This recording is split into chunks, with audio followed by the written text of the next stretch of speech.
Hello friend, welcome to my channel Jiya's mom's કિચનમાં તમારું સ્વાગત છે. અને હું છું ઉષા અને આજે હું બનાવી રહી છું આખો ભરેલો ભીંડો, તે પણ દહીંમાં. અને એકદમ સરસ અને મસ્ત ભીંડો બનીને તૈયાર થઈ જાય છે. તમે જોઈ શકો છો, એકદમ લીલોછમ દેખાય છે. ટેસ્ટી એકદમ એવો સરસ ભીંડો બનીને તૈયાર થઈ જાય છે. આમાં શું ઇન્ગ્રીડિયન્ટ નાખ્યા છે હું તમને કહી દઉં છું. આમાં મેં વધારે શું નાખ્યું નથી, પણ મેં એમાં શીંગ ભજીયા નાખ્યા છે, જેના લીધે એનો સ્વાદ બહુ સારો આવે છે. તો આપણો ચાલુ કરીશું. તો અહીંયા મેં ભીંડો લીધો છે. આ મેં 100 ગ્રામ જેટલો જ ભીંડો લીધો છે, વધારે નથી લીધો. તો હવે એને અહીંયા મેં શીંગ ભજીયાનું પેકેટ લીધું છે, જેને આપણે ક્રશ કરી નાખીશું.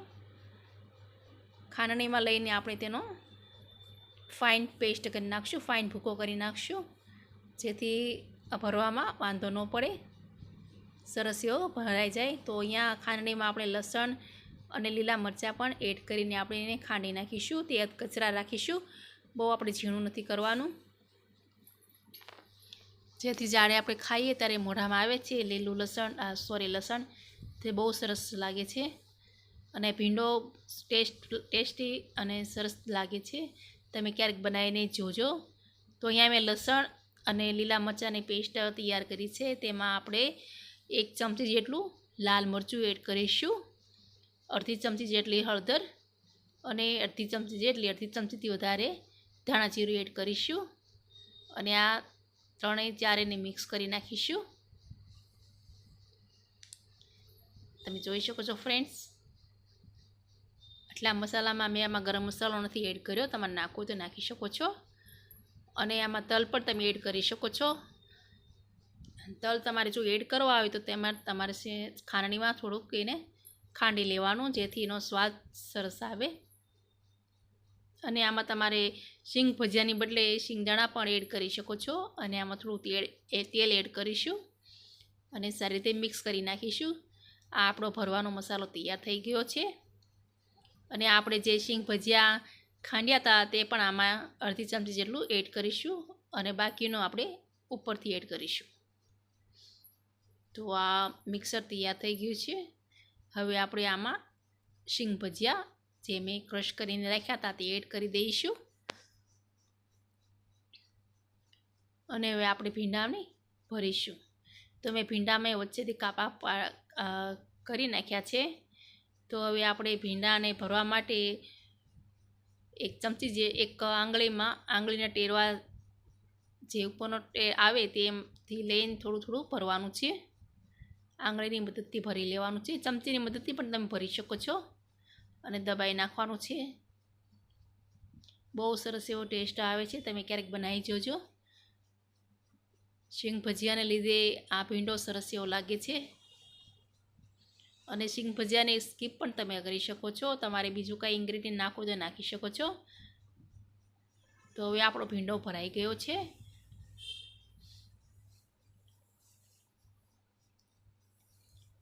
હવે આપણે ગેસ ઓન કરીશું અને એમાં આપણે કઢાઈ મૂકીશું અને તેમાં 2 ચમચી જેટલું તેલ એડ કરીશું. અને તેમાં આપણે ડુંગળી એડ કરીશું. જો તમારે ડુંગળી એડ કરવી ના હોય તો તમે એને સ્કીપ પણ કરી શકો છો, પણ ડુંગળી નાખવાથી સરસ એવો ભીંડો લાગે છે. અને ટમેટાં પણ જો તમારે એડ કરવા ના હોય તો પણ તમે એને સ્કીપ કરી શકો છો, કેમ કે આપણે એમાં દહીં એડ તો કરીએ જ છીએ. પણ મને ટમેટાનો સ્વાદ બહુ સારો લાગે છે, એટલે મેં ટમેટાં પણ એડ કર્યા છે. તો પહેલાં આપણે ડુંગળીને સારી એવી લાલ થાય ત્યાં સુધી આપણે એને સાતળીશું. તમે જોઈ શકો છો ફ્રેન્ડ્સ, એકદમ ડુંગળી લાલ થવા લાગી છે. થોડીક બ્રાઉન રંગની પણ થવા દઈશું, નહીંતર કાચી લાગશે. આમાં તમે મીઠો લીમડો અને આખા લીલા મરચાં પણ નાખી શકો છો. જ્યારે તમે ભીંડો ખાઓ છો ત્યારે લીલા મરચાંનો ટેસ્ટ બહુ સારો આવે છે. એક તો આખો ભીંડો હોય એમાં આપણે લીલા મરચાં કાપીને નાખ્યા હોય તો બહુ સરસ એવું તીખું અને સરસ લાગે છે. અને તમારે જો ટમેટાની બદલે આમચૂર પાવડર પણ તમે જ્યારે પેસ્ટ બનાવે ત્યારે તમે એમાં એડ કરી શકો છો. અને ગરમ મસાલો પણ તમે નાખી શકો છો. મેં ગરમ મસાલો નથી નાખ્યો. હું વધારે પડતો ગરમ મસાલો એક પણ શાકમાં નથી નાખતી. તો આ ડુંગળી જરાક રાતાશ પડતી થઈ ગઈ છે. તો આપણે એને જે બ્રાઉન કલરની કરીશું તે આપણે એને થોડીક વાર હલાવીશું.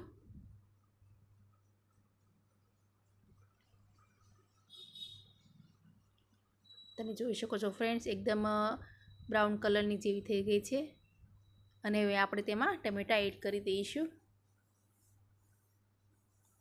ટમેટાં નાખવા ઓપ્શન છે, અને તમારે જો ટમેટાની ગ્રેવી કરીને નાખવું હોય તો પણ નાખી શકો છો. અને આમેય આપણે આમાં જ્યારે ભીંડાને થોડુંક થવા દેવાનું છે, ચડવા દેવાનો છે, કેમ કે આખો છે એટલે ટમેટાં એકદમ ચડી જશે, કાચા નહીં રહે. તો ટમેટાં એકદમ પેસ્ટ જેવું થઈ જાય તો તેના માટે થોડુંક મીઠું એડ કરીશું. જ્યારે મેં ભીંડો ભર્યો હતો ત્યારે મેં તેમાં મીઠું એડ કર્યું હતું, એટલે ભીંડો ભરવામાં મેં મીઠું એડ કરી નાખ્યું હતું. તો આમાં આપણે જરાક ઓછું નાખવાનું છે. તો મેં આમાં ચોથો ભાગ એડ કર્યો છે. 1 ચમચીમાંથી 1 ચમચીનો ચોથો ભાગ મેં એમાં એડ કર્યો છે, અને સારી રીતે હલાવી નાખીશું. તો ટમેટાં એકદમ ઓગળી ગયા છે, અને જે આપણે ભીંડો જ્યારે ચડવા દઈશું ત્યારે પણ ઓગળી જશે. તો હવે આપણે તેમાં ભીંડો એડ કરી દઈશું. તેમાં આપણે મસાલો નાખીશું, કેમ કે ભીંડામાં આપણે મસાલો એડ કર્યો છે. પણ જો તમે આમાં ટમેટાં અને ડુંગળીમાં મસાલો એડ કરીશો તો આપણો ભીંડો એકદમ ફીકો નહીં લાગે, કેમ કે મસાલો આપણે બનાવ્યો છે, ડુંગળી અને ટમેટાં નાખ્યા છે. એટલે મસાલો તમારે જો તમારે નાખવો હોય તો તમે નાખી શકો છો, અથવા તો તમે સ્કીપ પણ કરી શકો છો. થોડુંક તીખું ખાવાનું મને મન થયું હતું એટલે મેં લાલ મરચું, હળદર, ધાણા જેવું ત્રણેય અડધી ચમચી જ નાખ્યું છે, વધારે નાખ્યું. અને હવે જેવું મસાલો ચડી જાય એટલે આપણે તેમાં ભીંડો એડ કરી દઈશું.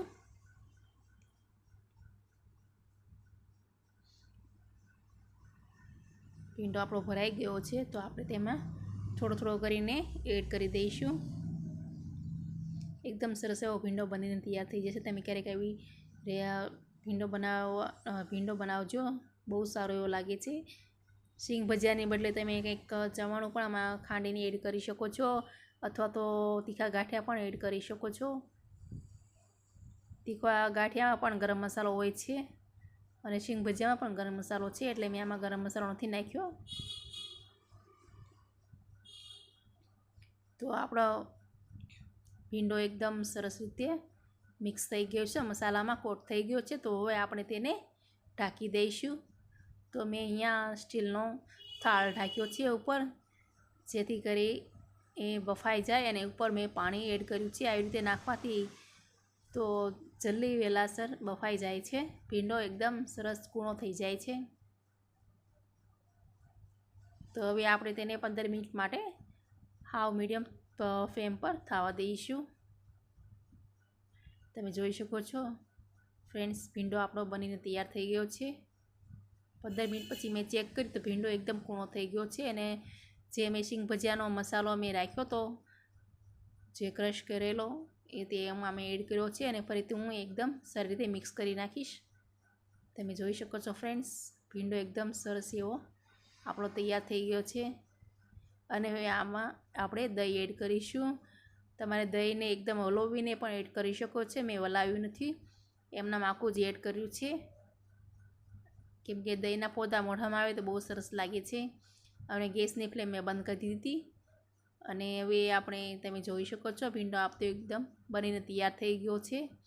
તો હવે આમાં આપણે દહીં એડ કરીશું. ગેસની ફ્લેમ બંધ કરી દેવાની. તો મેં અહીંયા 2 ચમચી જેટલું દહીં એડ કર્યું છે, અને તેને સારી રીતે મિક્સ કરી નાખીશું. મેં વધારે પડતું હલાવ્યું નથી, કેમ કે હજી થોડુંક ગરમ હતું એટલે. અને આવી રીતે આખું દહીં નાખવાથી અને જ્યારે ખાઈએ ત્યારે મોઢામાં આવે ત્યારે બહુ સરસ લાગે છે. તો આપણો ભીંડો તૈયાર થઈ ગયો છે. અને હવે તેમાં આપણે લીલા ધાણા એડ કરીશું. અને હા ફ્રેન્ડ, એક રિક્વેસ્ટ કરું છું, તમને જો મારો આ રેસીપી ગમી તો પ્લીઝ મારી ચેનલ જીયાઝ મોમ્સ કિચનને લાઈક કરજો અને સબસ્ક્રાઈબ કરજો અને તમારા ફ્રેન્ડ્સ ગ્રુપમાં શેર કરજો. તો હવે આપણે થાળી પીરસશું. તો મેં અહીંયા એક સ્ટીલની થાળી લીધી છે. તો તેમાં હું પેલા ભીંડો એડ કરીશ અને એમાં એક રોટલી અને દહીંને મેં વલવ્યું નથી અને મેં એમાં કાંઈ નાખ્યું નથી, કેમ કે દહીં એમનામ જ ખાવાની બહુ મજા આવે છે. દહીંનો વઘાર પણ મેં નથી કર્યો. તમને આ રેસીપી કેવી લાગી? Thank you. Bye bye.